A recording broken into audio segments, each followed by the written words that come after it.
एतम च तवोतः ऐसमुक्ति पन्नतो जिनेहिं वर्धन्तिहिं। प्रथम गाथा में आया ज्ञान दर्शन लक्षणों वाले 4 कारणों से संयुक्त मोक्ष मार्ग में गति कैसे होती है वह जिनेश्वर बातचीत सुनो। वहाँ 4 कारणों का उल्लेख नहीं है। दूसरी गाथा में इन 4 कारणों का उल्लेख आया है, ज्ञान और दर्शन, चारित्र और तप। ये 4 कारणों से युक्त यह मोक्ष का मार्ग है। और है का अर्थ होता है एक वचन है। तत्वार्थ सूत्रकार भी कहते हैं सम्यक ज्ञान, सम्यक दर्शन, सम्यक चारित्र रूप मोक्ष मार्ग है। यहाँ गाथा में असमक बुद्धि है, इसका अर्थ होता है ये नहीं है। ये चारों को भिन्न भिन्न मार्ग नहीं माने जाते हैं। व्यावहारिक जगत में आपको यदि किसी मंजिल पर, गंतव्य पर पहुंचना हो सकता है आपके नगर के आसपास 10 रास्ते होंगे।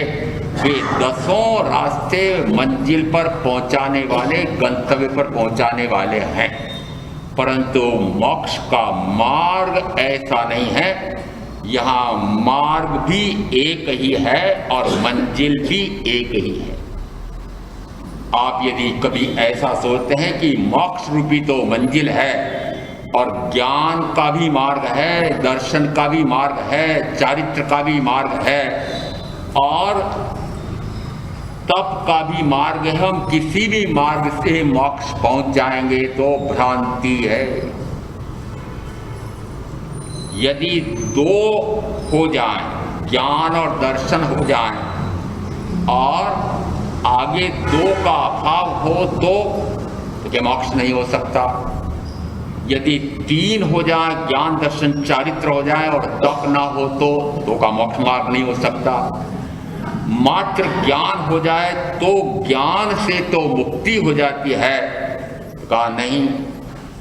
मात्र दर्शन विशुद्ध हो जाए तो दर्शन की विशुद्धि से मुक्ति हो जाएगी, कहा नहीं। इसका अर्थ है चारों की युति, चारों की एकता, चारों का एक साथ होना, चारों में अविरोध होना और चारों में समान बल होना, इतनी बातें एक साथ चाहिए, तब जाकर के वह मोक्ष का मार्ग बनता है। यदि आत्मा को आत्मा का ज्ञान होता है तो आत्मा को आत्मा का दर्शन भी होता है। ज्ञान और दर्शन दोनों अविनाभावी हैं, एक साथ होते हैं। जिस क्षण ज्ञान सम्यक होता है उसी क्षण दर्शन सम्यक होता है, जिस क्षण दर्शन सम्यक होता है उसी समय ज्ञान सम्यक होता है। यदि ये दोनों अविनाभावी हैं तो फिर तीसरा चारित्र इसी अध्ययन में आया। चारित्र तो ज्ञान दर्शन हो भी जाए पर चारित्र हो ना हो उसकी भजना है। चारित्र हो ना हो, वहाँ चारित्र कौन सा चारित्र कहा जाता है यह भी समझना पड़ेगा। आगमों में सामान्यतः ज्ञान दर्शन चारित्र रूप मोक्ष का मार्ग प्रतिपादित किया है। यहाँ उत्तराधन सूत्रकार को तप का कुछ विशिष्ट महत्व बताना था, इस कारण से इन्होंने 4 दिए। और तप का विशिष्ट महत्व किस अपेक्षा से, तो इसी अध्ययन में 30वां एक तपोमार्ग अध्ययन है, उसमें 6ठी गाथा में आया है। ऐसा करते हुए वह भिक्षु अनेक भवों के अनंत कर्मों को भस्मीभूत करता है तप के माध्यम से। और फिर दृष्टांत सूत्रकार देते हैं, 4ठी 5वीं गाथा में दृष्टांत देकर के बताया कि यदि लाखों फूले सूखी घास के एक गंजी में रखे हुए हैं, एक जरा सी आग की चिंगारी से वे जैसे कुछ ही समय में भस्म हो जाते हैं, ऐसे ही तप रूपी अग्नि से अनेक भवों के अनंत कर्म भस्मीभूत हो जाते हैं। ऐसा वहां पर तप की महत्ता इस उत्तरायण सूत्र के 30वें अध्याय में आई है। इस अपेक्षा से यहाँ पर ज्ञान दर्शन चारित्र तप रूप 4 कारणों से मिल करके मोक्ष का मार्ग बनता है, ऐसा प्रतिपादन हुआ है। यद्यपि चारित्र में सामान्यतः संयम और तप दोनों का समावेश हो जाता है, परंतु यहां सूत्रकार को तप की विशेष महत्ता दिखानी थी, इसलिए चौथा कारण दिया है। अब दूसरी गाथा में कहा 4 कारण, और पहली गाथा में कहा 2 लक्षण या गुण। ज्ञान और दर्शन तो आत्मा का कहो कि आत्मा को ही मोक्ष होता है, तो उस मोक्ष के मार्ग का कहो कि मोक्ष का कहो, गुण है या लक्षण है। ज्ञान और दर्शन गुण या लक्षण है। गुण और गुणी में अभेद विवक्षा से अभेद है और भेद विवक्षा से भेद है। विवक्षा से दोनों बातें विरोधी होते हुए भी विवक्षा से हम उन दोनों में सामंजस्य कैसे करते हैं। भेद विवक्षा से तो गुण और गुणी भिन्न भिन्न है। ये तो मिश्री है, इसमें यह मिठास नाम का गुण है, सफेदी इसका गुण है, डली रूप होना गुण है, कड़ा रूप होना इसका गुण है। ये गुण है और इन गुणों का धारक यह गुणी मिश्री है। तो यहां देखो वाक्य में बिल्कुल सही बोल रहा हूं। मिश्री में मिठास होता है, इसका अर्थ है कि मिश्री कुछ और है, मिठास कुछ और है। दोनों में अलग अलग बातें आ रही है। एक गुण है और दूसरा गुणों का धारक है। तो भेद विवक्षा से इन दोनों में भेद किया जाता है, परंतु मिश्री में से यदि मिठास निकाल दो तो क्या बचेगा? मिश्री बचेगी। इसका अर्थ है कि गुण गुणी अभिन्न है, अभिन्न। इन दोनों को भिन्न भिन्न किया ही नहीं जा सकता है। हम व्यवहार वचन से कहते हैं कि ये गुण है, ये गुण है, ये लक्षण है। इन लक्षणों से उस लक्ष्य को पहचाना जाता है, गुणों से गुणी को पहचाना जाता है। इस अपेक्षा से यदि वाक्य बोला जाए आत्मा में ज्ञान है, तो आत्मा अलग है और ज्ञान कुछ अलग है। यदि दोनों भिन्न भिन्न हैं, तो फिर आत्मा में से ज्ञान यानी जानने का गुण निकाल दो तो आत्मा बचेगा, जीव बचेगा। जीवत्व कहा जाएगा कि अजीव कहा जाएगा? जानने नाम का गुण यदि इसमें से एक अंश में भी घटना मानना जाए, तो एक एक अंश करते करते वह सर्वांश में ज्ञान गुण चला जाएगा। यदि एक गुण जा सकता है, नष्ट हो सकता है, तो सर्व गुण नष्ट हो सकते हैं। और यदि गुण चले जाएंगे तो गुण ही बचेगा। इसका अर्थ है कि गुण एक अंश में भी घटता नहीं है, एक अंश में भी बढ़ता नहीं। यदि अनंत ज्ञान का धारक मैं आत्मा, ऐसा मैं हूं, तो वह अनंत ज्ञान में से एक अंश भी कभी कम हुआ नहीं, होता नहीं, होगा नहीं। एक अंश भी कम नहीं होता। एक अंश बढ़ जाता होगा, न तो एक अंश बढ़ता है न एक अंश घटता है। ज्ञान गुण न घटता है न बढ़ता है। जैसी इस बात का मैं कथन करूंगा, आप कहेंगे महाराज नहीं, ज्ञान तो घटता बढ़ता है। हम प्रवचन में आते हैं, स्वाध्याय करते हैं, सामायिक करते हैं, चिंतन मनन करते हैं, तुम्हारे ज्ञान में वृद्धि होती है। और घर जाते हैं और घर वाले या घरवाली कोई बात कहती है या कहते हैं, तो ज्ञान गुण चला जाता है। चला जाता है, चला तो जाता, वहां अज्ञान आ जाता है। ज्ञान चला गया, अज्ञान आ गया। कहाँ आ गया? वो अज्ञानी के निमित्त से, मिथ्यात्व के निमित्त से अज्ञान आ गया, मिथ्यात्व आ गया। और ज्ञानी का निमित्त मिला तो ज्ञान आ गया, सम्यक्त्व का निमित्त मिला तो सम्यक्त्व आ गई। इसका अर्थ है कि ये गुण आते जाते हैं। व्यवहार से कहा जाता है कि गुण आते हैं, गुण जाते हैं। वस्तुतः ये तो व्यावहारिक जगत में कहा जाता है कि जैसे जैसे हम केवली प्रज्ञप्तवाणी सुनते हैं वैसे वैसे ज्ञान बढ़ता है। वह बढ़ता नहीं है, वह प्रकट होता है। अंतर है क्या बच्चे? बढ़ना और प्रकट होने में? प्रकट होने का अर्थ होता है कि ज्ञान तो है परंतु वह ढका पड़ा हुआ है। यदि उसको जितने अंश में उघाड़ा है उतने अंश में वह प्रकट हुआ है, ऐसा कहा जाता है। और जिस समय उस पर आया हुआ आवरण पूर्णतः हट जाए तो कहा जाता है कि पूर्ण ज्ञान प्रकट हुआ। यदि अभी 9 साढ़े 9 बजे का समय है, धूप दिखाई नहीं दे रही है और न उष्मा का गर्मी का अनुभव आ रहा है, क्या सूर्य का प्रकाश चला गया? क्या उष्मा मिट गई? क्या सूर्य का तपना मिट गया? मात्र बादल का आवरण है। बादल का आवरण जितना जितना घना होता जाता है उतना उतना उसका प्रकाश भी मंद से मंदतम और उष्मा भी न्यून से न्यूनतम अनुभव में आती है। और जैसे जैसे बादलों में फिर उघाड़ होना शुरू होता है वैसे वैसे प्रकाश और उष्मा दोनों का अनुभव आता है। और जिस समय बादल पूरी तरह से फट जाते हैं उस समय पूर्ण प्रकाश और पूर्ण उष्मा का अनुभव आता है। ऐसा का ऐसा ये अपने संदर्भ से समझ लेना कि ज्ञान पर आवरण आया हुआ है। किसने डाला?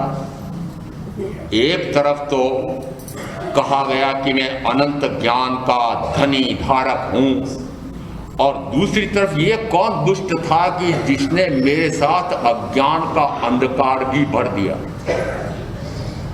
कौन दुष्ट था? खुद ही। अरे किसी ने अंधकार छाया होगा। अरे किसी ईश्वर ने ही वो ज्ञान दिया होगा, कोई उसका प्रतिनिधि देवी देवता ब्रह्मा विष्णु महेश इन्होंने कुछ किया होगा। निश्चित रूप से कोई न कोई और ऐसा होगा कि जो मुझे इस प्रकार से ज्ञान देता भी है और मायाचारी करके फिर अज्ञान का पर्दा भी डाल देता होगा। इसलिए मुझे माया के चक्कर में वो सत्य का अनुभव नहीं आता है। और ऐसी माया की रचना ये सर्वशक्तिमान ईश्वर के कर्तृत्व धर्तृत्व हर्तृत्व को मानने वाले ऐसा कहते हैं कि जिस समय उस ईश्वर ने इस जगत की इन मनुष्यों की रचना की और रचना करके उन्होंने कहा चलो बहुत बड़ा काम कर लिया मैंने, परंतु फिर उन ईश्वर ने सोचा इनको मजा तो कुछ आएगा नहीं, तो माया की रचना की। माया की रचना कैसी? माया यानी सत्य तो नहीं है परंतु इन मनुष्यों को लगे कि सत्य है, उसको कहते हैं माया। माया यानी क्या? वस्तुतः तो वैसा है नहीं परंतु लगता है कि ऐसा है, उसे कहते हैं माया। वस्तुतः जिसको अपना प्राण प्यारा मान रखा है, जिसने अपने उसको प्राण प्यारी मान रखी है क्या? प्राण प्यारे हैं क्या? चलो बहनों को पूछते हैं पहले, आपने जिसको प्राण प्यारा मान रखा है वो प्राण प्यारा है क्या? अरे इनके सामने पूछ रहा हूं, है कि नहीं? बोलो सही। हाँ महाराज, प्राणों से भी अधिक प्यार मुझसे करते हैं। और ऐसा वैसा भाइयों को पूछो कि भाई आपने जिसको प्राण प्यारी मान रखी है वो प्राण प्यारी है क्या? आना तो करो गई। सिंघवी जी बोलेंगे अध्यक्ष कि जिनको इन्होंने प्राण प्यारी मान रखी है वो प्राण प्यारी है क्या? तो अब इनका उत्तर मैं और जगह आगम में से निकाल करके दे देता हूं कि जिस समय राजा परदेशी को केशी कुमार श्रवण से आत्मा और शरीर की भिन्नता का भेद ज्ञान हो गया और सम्यक्त्व की प्राप्ति होते सी, ज्ञान सम्यक होते सी वे विरक्ति में चले गए, व्रत ग्रहण कर लिए और व्रत ग्रहण करके अब उनको ना तो राजकाज में रुचि आती है, ना भोगों में रुचि आती है, ना पत्नी में रुचि लेते हैं। तो पत्नी ने सोचा ऐसा पति किस काम का, ऐसा राजा किस काम का, इससे तो ये मर जाए तो अच्छा, और इसके स्थान पर मेरा बेटा यदि राजा बन जाएगा तो मैं कम से कम राजमाता तो कहलाऊंगी। वो प्राण प्यारी जिसने मान रखा हो वह प्राण लेवी बन गई। बहना क्षमा करना, मैं जैसा आगे में आया वैसे बोल रहा हूं। प्राण प्यारी क्या बन गई? प्राण लेवी। अर्थ तो समझते होंगे ना, जिन ने मान रखा हो प्राण प्यारी प्राण प्यारे, वो सब समझ लेना। उन्होंने कहा ऐसा राजा ऐसा पति किस काम का कि भोगों में रुचि नहीं ले, तो उनके भोजन में विष मिला दिया, कपड़ों में विष मिला दिया, और वे तो अपनी साधना में औषध में अडोल अकंप ध्यान में लीन रहते हैं, परंतु अपेक्षा से तो पत्नी ने पति को मार डाला। प्राण प्यारी बोलो है? आपने भी ऐसे मान रखा हो प्राण प्यारे। दूसरा दृष्टांत समझने के लिए लेते हैं। जिस समय ये दोनों इस प्रकार से वन विहार करते करते ऐसे स्थान पर अचानक घनघोर वन में पहुंच जाते हैं और सामने एक शेर मिलता है, और अन्य पशुओं का तो मांसभोजी पशुओं का तो मुझे ज्ञात नहीं, परंतु शेर का मुझे ज्ञात है। वह जितनी भूख होती है उतना ही शिकार करता है। अब उसको एक की भूख है, उसकी भूख कितने से शांत हो जाएगी? एक की हत्या, एक को मारे तो उसकी भूख शांत हो जाएगी। अब दोनों में से एक का चुनाव करना है। उस समय मैं अब कल्पना से आपकी बात बता रहा हूं। कल्पना से किसकी बात? ये आपकी जिन ने एक दूसरे को प्राण प्यारे मान रखे हैं। ये पति को खा जाए तो ठीक है, मैं तो वैधव्य भोग लूंगी। पति सोचता है ये पत्नी को खा जाए तो ठीक है, मैं दूसरी ले आऊंगा। बताओ प्राण प्यारे प्राण प्यारी है क्या? मायाचारी। ये क्या बोल रहा हो? हाँ सही बोल रहा हो, नाटक करते हो। मात्र 5 इंद्रियों के भोगों के पीछे एक दूसरे को ऐसा कहते हैं, वस्तुतः है नहीं। तो वस्तुतः तो वैसा है नहीं। कोई किसी का प्यारा और प्यारी होते नहीं है, कोई किसी का पति या पत्नी होता नहीं है। आत्मा का न कोई पति है, न आत्मा का कोई पत्नी है। आत्मा के न कोई बेटे हैं न कोई बेटी है। ये आत्मा तो अखंड अभेद अपूर्व अनंत ज्ञान का मात्र अमूर्त स्वरूपी अरूपी एक द्रव्य है। इसका अर्थ है कि उस सर्वशक्तिमान ईश्वर को मानने वाले क्या कहते हैं कि जिस समय ऐसे पति पत्नी या मनुष्यों की रचना तो कर दी, उन्होंने कहा इनको कोई मजा तो आएगा नहीं, तो क्या रचना की? माया की रचना की। वो माया, इसका अर्थ है कि जो बाह्य में आपको सारा दिखाई दे रहा है वह छल है, छलावा है, मायाचारी है, झूठ है, वह सतरूप नहीं है।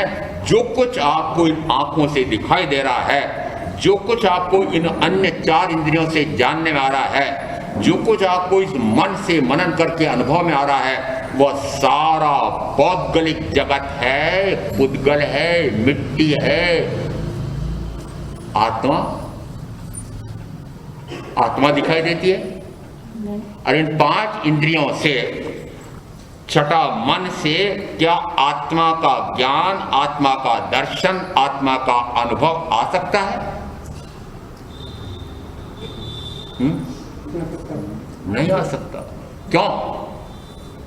यदि कान से आप सुन करके आत्मा का स्वरूप जानना चाहते हैं, कान से तो शब्द सुनाई देगा, मैं शुद्ध चैतन्य स्वरूपी आत्मा हूं, निर्मल हूं, निर्विकारी हूं, शुद्ध हूँ, बुद्ध हूँ, मुक्त हूँ, ये रागादि मेरा स्वभाव नहीं है, इसके कारण से होने वाले ज्ञानावरणादि द्रव्य कर्म ये भी मैं नहीं हूँ, मेरे नहीं, ये पुद्गल हैं, और इनके कारण से चार अघाती, उनमें से शरीर आदि की रचना करने वाले नाम गोत्र आयुष्य और सुख या दुख देने वाले वेदनी, ये भी कर्म हैं। तो कर्म का फलित ये शरीर आदि ये भी मैं नहीं हूँ। ऐसा कान से शब्द सुना, क्या आत्मा को आत्मा का ज्ञान हो गया? सुना क्या? कान से शब्द सुना कि मैं आत्मा हूं, शरीर आदि नहीं, तो क्या उससे ज्ञान हो गया? नहीं हुआ। इसका अर्थ है कि वह शब्द कहो, चाहे जो सदगुरु का, परम सदगुरु तीर्थंकर परमात्मा का शरीर रूप दर्शन हो रहा है, लिंग रूप दर्शन हो रहा है, समोच्च शरण में विराजमान है, समोच्च शरण रूप उनको दर्शन करके, देख करके आप क्या समझते हैं? क्या आत्मा या परमात्मा का स्वरूप समझ में आ गया?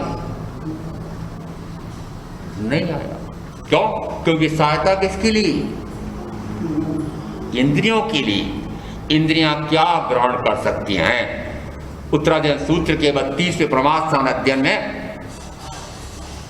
कान का विषय शब्द है, वह शब्द ग्रहण करता है। आंख का विषय वर्ण या रंग है, वह रंग को, वर्ण को ग्रहण कर सकता है। नाक का विषय गंध है, वह सुगंध या दुर्गंध उसको ग्रहण कर सकता है। जीभ का विषय स्वाद है, खट्टा मीठा आदि वह ग्रहण कर सकती है। और शरीर का स्पर्श नाम का विषय है, वह छू करके कड़ा या मुलायम, गर्म या ठंडा ऐसा जान सकता है। और मन से किसी पौद्गलिक वस्तु का मनन किया जा सकता है। इसका अर्थ हुआ कि इन 5 इंद्रियों के माध्यम से जो जाना गया, जो देखा गया, इस मन से जो अनुभव किया गया, वह क्या है?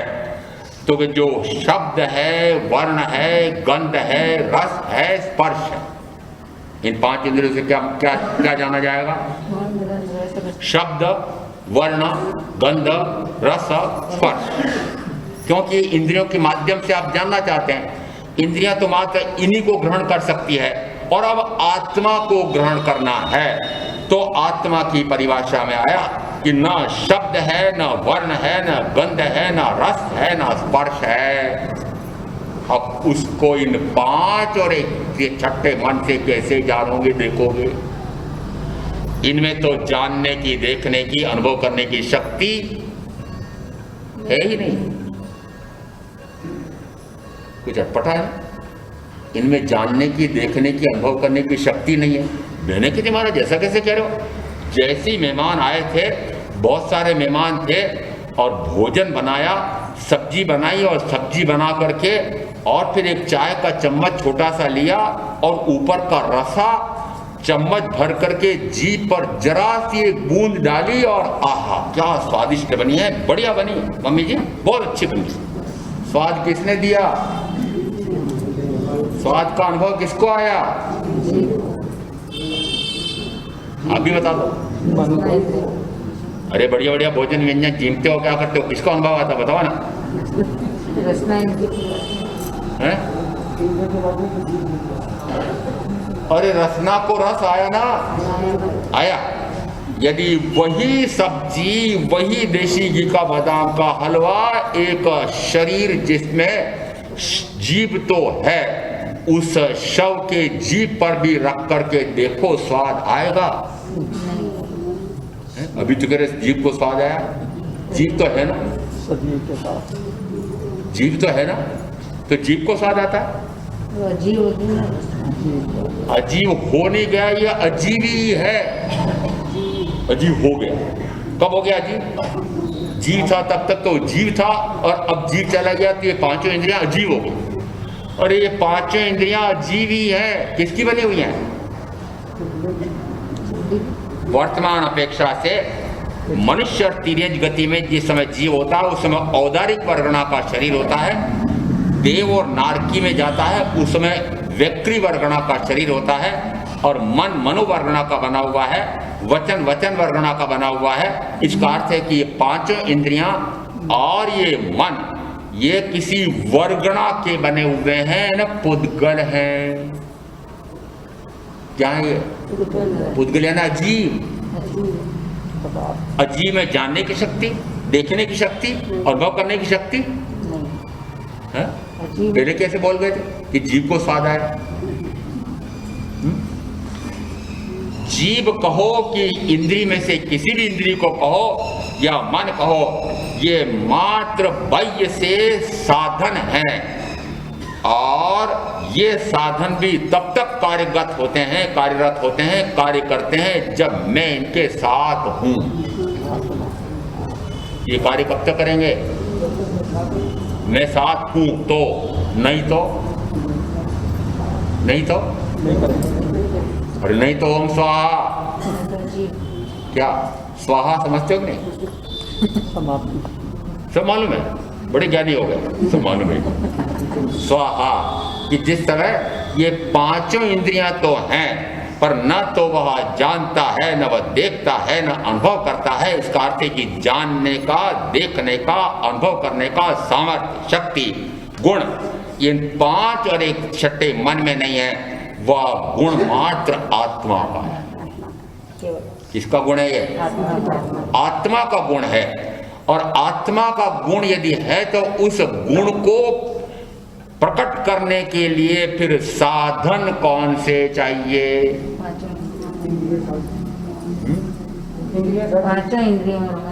पांचों इंद्रियां और मन। यदि इन साधनों से जो ग्रहण होगा वह पुद्गल ही होगा। अभी तो बता दिया, फिर वापस बोल गए कि इनका साधन ये है।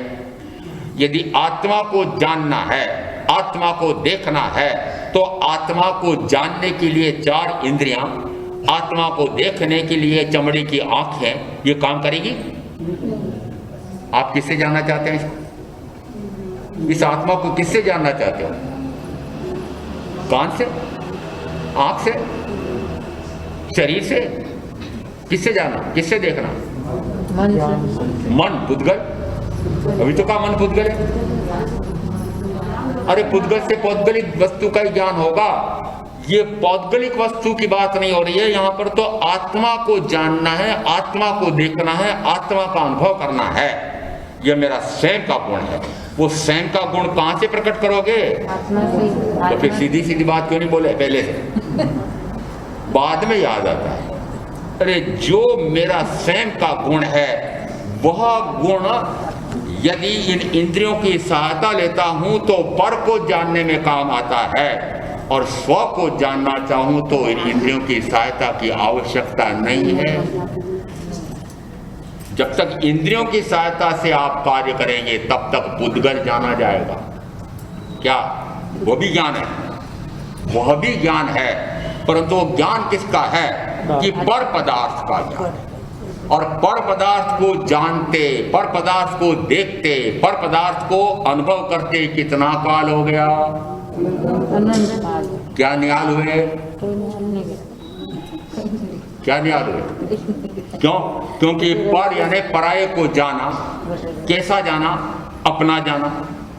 पराये को कैसा जाना? अपना जाना। अपने को जाना ही नहीं। पराये को तो अपना जाना और अपने को जाना ही नहीं। उसको ज्ञान कहते हैं? क्या ज्ञान कहते हैं? कहां पढ़े हो? अज्ञान अंधकार है, इसी को कहते हैं अज्ञान अंधकार। स्वयं ही स्वयं से अनबूझ पहेली जैसे पड़े हुए हैं। अपने आप को जानने की शक्ति भी मुझ में है। कहा जाता है दीपक प्रकाश करता है, उसके सामने जो जो वस्तुएं आ जाएं उन सबको वह प्रकाशित करता है। ये तो आपका उदाहरण ध्यान में है कि दीपक सबको प्रकाशित करता है।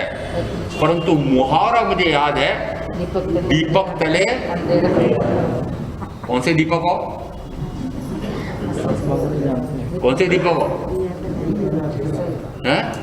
दिया तले अंधेरा।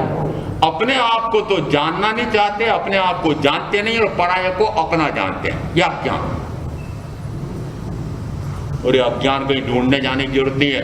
ये अज्ञान क्या होता है, ये मिथ्यात्व क्या होता है, अज्ञान से इतना कर्म का बंध कैसे होता है। कुल मिला के इतना सा है कि जिसको जानना चाहिए उसको जानता नहीं है, जिसको नहीं जानना चाहिए उसको अपना जानता है, उसको कहा अज्ञान, उसको कहा अज्ञान। कब मिटेगा? ज्ञान नाम का मेरा गुण है, उस गुण में निरंतर पर्यायांतर होता है।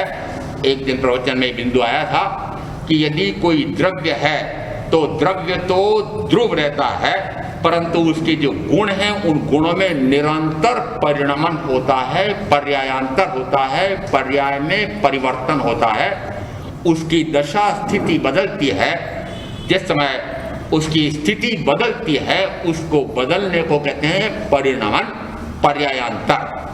यदि ज्ञान गुण अखंड है, अभेद है, अपूर्व है, अनंत है, उसका गुण है जानना जानना जानना, यह तो उसकी स्वभाव पर्याय है।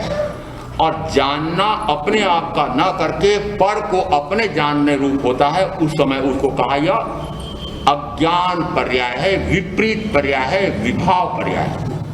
ये विभाव पर्याय भी इस आत्मा के ही ज्ञान के ही गुण की है। विभाव पर्याय, ये विभाव किसका है? मेरा ही गुण है, पर वो गुण कैसा चल रहा है? उल्टा चल रहा है। गुण कैसा चल रहा है? उल्टा चल रहा है। जिसको जानना चाहिए उसको तो जानते नहीं, और जिसको नहीं जानना चाहिए उसको अपना जानते हैं। इसको कहते हैं उल्टी बुद्धि, इसको कहते हैं कुबुद्धि, दुर्बुद्धि, भ्रष्ट बुद्धि। बुद्धि है कि नहीं?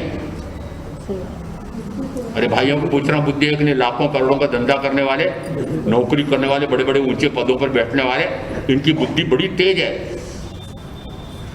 इसमें तो सब हाँ भरेंगे। बुद्धि तेज है कि नहीं? ये तो सही है। अरे बुद्धि तो है, परंतु आपने यदि उस बुद्धि का उपयोग शरीर, परिवार, धन, वैभव, भोग साधन जुटाना, उसमें उस बुद्धि का उपयोग किया है, तो फिर ज्ञानी कहते हैं। मैं भी कह रहा हूं कि बुद्धि भ्रष्ट हो गई है। महाराज क्या गालियां देते हो आप? मेरे जो आप कर रहे हो वैसे ही कहूंगा, और क्या कहूंगा? बुद्धि कैसी हो गई? भ्रष्ट हो गई। किसने की? स्वयं ने। सुधारेगा कौन? लो, ये बुद्धि तो इतनी कुशाग्र मिली है, इतनी तीक्ष्ण मिली है, परंतु उसी बुद्धि का यदि उपयोग केवल प्रज्ञप्त वाणी सदगुरु के वचन को सुनने समझने में लगाई होती, तो वही बुद्धि सुबुद्धि हो जाती, वही सुमति हो जाती, वही सम्यक मति हो जाती, वही सम्यक ज्ञान हो जाता, वही सम्यक दर्शन हो जाता। बुद्धि कहां लगी होती तो? और अभी भी जो गया सो गया, जो बीता सो बीता, उसको तो बीत गया, उसको तो विसार दे। उससे अब शिक्षा लेना हो तो ले लो कि अभी तक जितना जिसका आयुष का काल व्यतीत हुआ है, जो गलती पूर्व में हो गई, पूर्व के भवो भव से जो गलती चली आ रही है, वह अज्ञान, वही मिथ्यात्व, और उसी अज्ञान और मिथ्यात्व के कारण से होने वाला मिथ्या मोहादि उस समय में परवश था। परवश कैसे था? उत्तराज्ञान सूत्र के 10वें अध्ययन में भगवान महावीर ने इंद्रभूति गौतम को 36 गाथाओं के माध्यम से आया है, हे गौतम क्षण मात्र का भी प्रमाद मत कर। और उस अध्ययन में आया है, पृथ्वी काय में रहते हुए जीव को असंख्यात काल, अब काय, तेव काय, वायु काय, असंख्यात असंख्यात असंख्यात काल, कितना काल व्यतीत किया जिस काल की संख्या ही नहीं, असंख्यात असंख्यात काल 4 में। फिर वनस्पति काय में कितना काल बिताया? तो क्या अनंत काल। साधारण वनस्पति में अनंत काल और प्रत्येक वनस्पति में संख्यात काल। अपेक्षा से वनस्पति काल में कितना बिताया? अनंत काल। तेंद्री, चौंद्री, पंचेंद्री में संख्यात काल बिताया। कुल मिलाकर के अनंत काल बिताया, मुझे मन जो मनन करने में सहायक होता है वह मिला ही नहीं। मन मिलता है तो मनन करने की शक्ति प्राप्त होती है। और अभी जो 9 घाटियां बताई थी ना, सुना होगा ना कभी, 9 घाटियां पार करके आ गए। 9 घाटियां कौन सी? पृथ्वी कायिक, अकायिक, देवकायिक, वायुकायिक, वनस्पति कायिक। 5 घाटियां तो बड़ी मुश्किल से पार की, अनंत काल लगाए। और एक एक भाव में लगातार आगे बढ़ते गए हो, एक एक योनि में से। ऐसा नहीं है, निरंतर इस गति से उस गति में, इस योनि से उस योनि में, सौर काल में भी इससे उसमें, उसमें उसमें, इससे करते करते अनंत काल मुझे ये मात्र 1 इंद्रिय में व्यतीत हो गया। और उसके बाद में फिर 2 इंद्रिय वाला बना, 3 वाला बना, 4 वाला बना, 5 इंद्रियां मिल गई, परंतु कान मिलते हुए भी, सुनने की क्षमता मिलते होते हुए भी केवली प्रकृत वाणी सुन सकूं ऐसी क्षमता आ गई, तब भी मनन करने के लिए मन नहीं मिला, तो भी काम नहीं हुआ। फिर मिल गया मन, सन्नि पंचेंद्रिय हो गए। जैसे सन्नि पंचेंद्रिय हो गए वैसे ही मन तो मिल गया। शास्त्रों में वर्णन मिलता है कि तीर्थंकर परमात्मा के समोचरण में तिर्यंच भी जाते हैं। ऐसे मन वाले तिर्यंच भी यदि समोचरण में जाते हैं तो कितनों को सम्यक ज्ञान, सम्यक दर्शन हो गया। 2 एक उदाहरण तो मिलते हैं, और तो कोई मिलता नहीं। मिलता है क्या? और 2 भी कौन से? कि एक जो पूर्व में सम्यक ज्ञानी, सम्यकदर्शी हो गए थे, फिर सर्ववृत्ति संयम भी ले लिया था, परंतु कोपाविष्ट होने से शिष्य को मारने दौड़े, इस कारण से सम्यक तो चली गई। और फिर महामुनि महावीर के सानिध्य में पुनः उनको सम्यक तो हुई, प्राप्ति हुई चंडकोशी।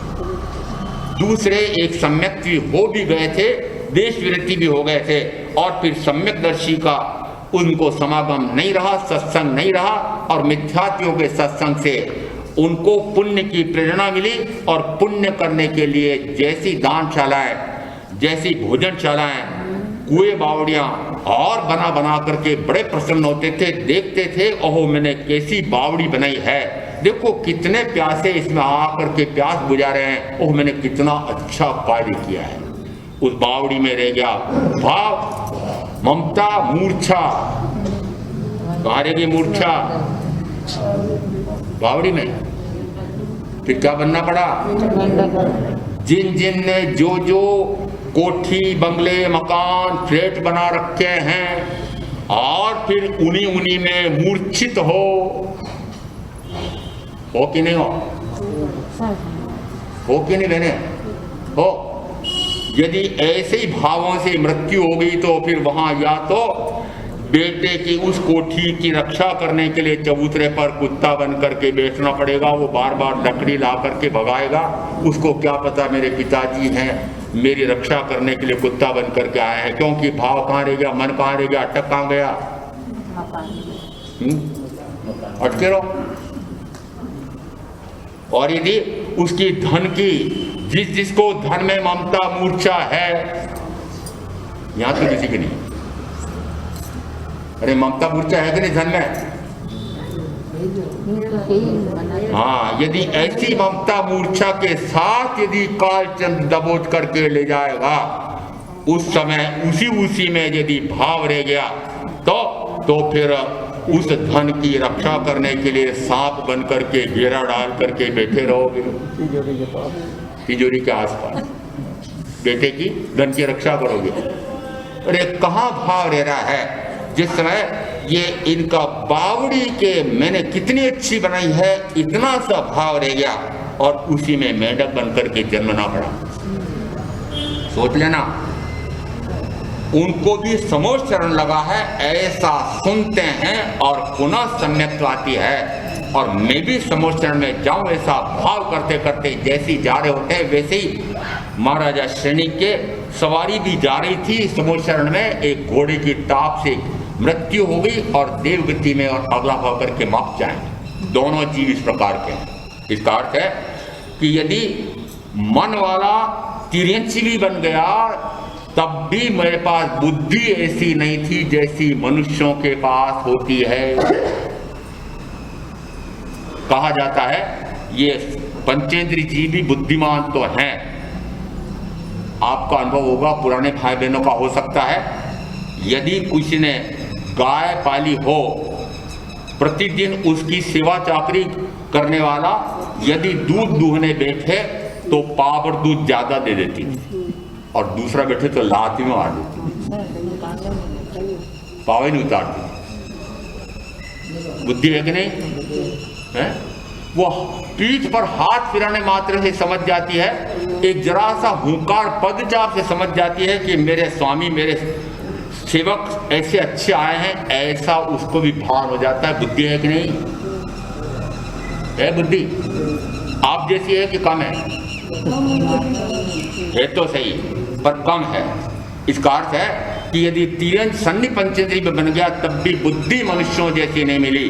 और फिर भाषा तो दो इंद्रिय वाले जीव की भी भाषा गिनी जाती है, परंतु भाषा जो मनुष्यों ने अपने अपने समूहों में आपस में तय करके निश्चित किया कि मैं यदि यह शब्द बोलूंगा तो इसका यह अर्थ समझना, ऐसी भाषा और विशिष्ट भाषा का ज्ञान मनुष्यों में होता है। जिस समय वाच्यवाचक संबंध से वाचक कोई बात कहता है तो वाचना का वह शब्द शिष्य सुनते से ही उस शब्द के साथ रहे हुए सारे भावों को एक साथ ग्रहण कर लेता है। ऐसी शक्ति किसके पास है? आपके पास है क्या? है? कितनी विशेषता मिली, कितनी विशेषता मिली? फिर उस वैशिष्ट्य का, उस विशेषता का, उस क्षमता का, उस सामर्थ्य का उपयोग कहाँ किया? खाने में, पीने में, भोगने में। खाना, पीना, भोगना, मर जाना, किसमें किया? पांचों इंद्रियों के भोगों के लिए। इसका अर्थ है ये बुद्धि स्वयं ही स्वयं को भ्रष्ट कर रही है और कर्म का निरंतर आश्रय बंद हो रहा है। इसलिए कहते हैं जानना अपने आप का ये मेरा स्वयं का गुण है। जिस समय जानने नाम का मेरा गुण स्वयं को जानेगा तब तो वह मोक्ष का मार्ग बनता है। और जिस समय वह पराये को जानता है और पराये में और अपने में भेद नहीं जानता है, वह भी ज्ञान तो है परंतु वह ज्ञान सम्यक नहीं। ज्ञान तो है परंतु सम्यक। जानना तो है, जानना तो एक क्षण के लिए भी बंद होता नहीं। एक क्षण के लिए भी, एक समय के लिए भी यदि जानना गुण चला जाए तो सर्वांश में चला जाए, इसका अर्थ है जीव अजीव हो जाए, वह तो होता नहीं। जानना निरंतर है परंतु भूल कितनी सी सुधारनी है जो अनंत काल से भूल चली आ रही है। ज्ञान गुण की जो पर्याय एक एक समय करते करते कितने समय की अज्ञान पर्याय, वह अज्ञान की परत एक एक समय करते करते इतनी मोटी हो गई है कि वह पर्दा अज्ञान का टूटे न टूटे छिन्न भिन्न होता ही नहीं है। कितना काल लगेगा उस अज्ञान की मोटी परत को तोड़ने में? 4 महीने? कितने वर्ष? जिन को जितने जितने वर्ष हो गए हैं प्रवचन सुनते हुए, स्वाध्याय करते हुए, साधना करते हुए, हिसाब लगाना, वो ज्ञान की मोटी परत छिन्न भिन्न हुई क्या? है? सुना ही नहीं, या सुना तो अनसुना किया, या जैसा सुनना चाहिए था वैसा नहीं सुना, या जैसा सुना जाना चाहिए था वैसा नहीं सुना। कोई न कोई कमी रही है और उस कारण से वह अज्ञान की परत मिट नहीं रही है। वह अज्ञान की एक एक समयवर्ती पर्याय है और जिस समय वह ज्ञान गुण की एक विभाव पर्याय एक समयवर्ती होती है, वह विभाव पर्याय मिटे और ज्ञान पर्याय स्वभाव पर्याय प्रकट हो तो अनंत काल का अज्ञानांधकार एक समय में नष्ट होता है। कितने समय में? एक समय। अज्ञान कितने काल का? अनंत काल का। उस अनंत काल के अज्ञान को मिटाने के लिए कितना सा करना है? यदि घोर अमावस्या की काली रात है, 10 घंटे से लगाकर के 14 घंटे तक की अमावस्या की काली रात होती है। यदि उस अमावस्या के घोर अंधकार को मिटाना हो, सूर्य की एक किरण फूटती है और वह 14 घंटे का अंधकार प्रकाश में बदल जाता है। कितनी देर में? एक किरण में। एक समय। यदि एक क्षण में एक किरण प्रकट होते से ही वो 14 घंटे का ज्ञान अंधकार मिट सकता है। यदि लाखों वर्षों का स्वप्न है और माता अंगूठा पकड़ करके झंझोड़े, महाराज आए, महाराज 8 बज गई है, क्या करा, सोया हुआ है। आज मैंने 12 घर घूमा था तो कम से कम 9 घर तो मैंने ऐसे देखे थे जहां पर सोए पड़े थे। और मुझे आज आपके प्रधान जी कान में कह गए, महाराज गोचरी पानी में कोई तकलीफ तो नहीं आ रही है। मैंने कहा, उनको मौन था उस समय, कहने से कहा, मैंने कहा प्रवचन में कहना पड़ेगा। मैंने कहा यदि गोचरी पानी मिल रही है कि नहीं मिल रही है, सुविधा है कि दुविधा है, साता है कि असाता है, यदि यह देख करके मैंने संयम लिया होता तो संयम निरर्थक, संयम निरर्थक। मैं जिस समय ऐसा कभी उदाहरण देता हूँ, अपना उदाहरण देता हूँ, यदि संयम लेने के बाद हे उदयमणि यह भाव आता है कि यह साताकारी स्थान नहीं है, यह साताकारी स्थान है, यहाँ के मनुष्य ये गृहस्थ अनुकूल हैं या प्रतिकूल है, या आहार अनुकूल है या प्रतिकूल है, तो तू संयम लेने की योग्य नहीं है, जा वापस भाग जा, घर जा। समझ गए होंगे? समझ गए कि नहीं? अरे संयम तो स्वयं संयमी इसलिए लेता है कि असाता, असुविधा, दुविधा मोल लेता है। क्या लेता है? मोल लेता है। जिस समय हो गया 1/15 चातुर्मास तो पूरा हो गया, 8 दिन हो गए। क्यों नहीं हुआ? 1/15 पूरा हो गया, 15/20। यदि मैंने इन 8 दिन में 80 घर भी परसे होंगे, गया होगा, तो उसमें से 60 घर के भाई बहनों को तो यही पता नहीं कि महाराज अलबेले, अटपटे और न जाने कैसे विचित्र विचित्र प्रकार के नियम लेकर के हमारे यहाँ तमाशा कर रहे हैं। दूध ले लो, चाय ले लो, नमकीन ले लो, बिस्कुट ले लो, फ्रूट ले लो। आज तो कमाल हो गया, फ्रिज खोल करके फ्रूट मेरे लो रहा है। उनको करुणा आ रही थी, महाराज की बातरी खाली है, क्या करें अब, तो उन्होंने फ्रिज खोल दिया, अपना नहीं हो दूसरे के घर। मैंने कहा इनको क्या समझ में आ रहा है? यानी यदि ये सुविधा है कि दुविधा है, यह मैं प्रथम तो नहीं है, परंतु फिर भी यदि हो तो भी क्या बताने बैठूंगा आपको मैं? नहीं, मैं तो हर परिस्थिति में आनंद में रहने वाला, स्वीकार और अस्वीकार दोनों से ऊपर।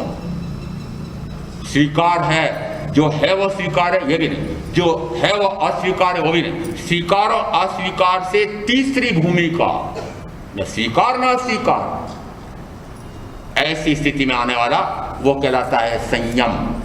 और दूसरा, हमारे कल इन्होंने कान में आकर के शांतिलाल जी बोले, महाराज जी आप 15 मिनट के लिए प्रातःकाल मंगल पाठ के बाद फिर स्वाध्याय करा दो ना।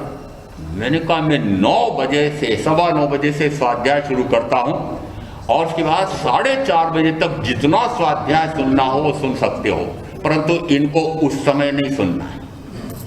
इनकी सुविधा के अनुसार प्रातःकाल 15 मिनट का स्वाध्याय सुना दो। वो जो प्रातःकाल सुनना चाहते हैं वो प्रवचन में आए ना आए।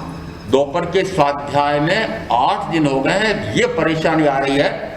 3 दिन 4 दिन तक तो दिल्ली के अरिहंत नगर के भाई बहन थे, इसलिए ये समस्या नहीं रही कि कैसे स्वाध्याय में बैठे, साधु साध्वी दोनों कैसे अकेले बैठे। और फिर वे चले गए तो ये समस्या कि भाई कहाँ से लाए, बहन कहाँ से लाए। और मुझे कहते हैं महाराज 600 घर हैं, देवेंद्र जी और सारे पता नहीं कौन कौन, वहाँ तो 600 घर हैं। यदि एक भाई और एक बहन भी आए तो 1200 व्यक्ति होते हैं। एक ही आए घर से तो भी 600। क्या ध्यान रखते?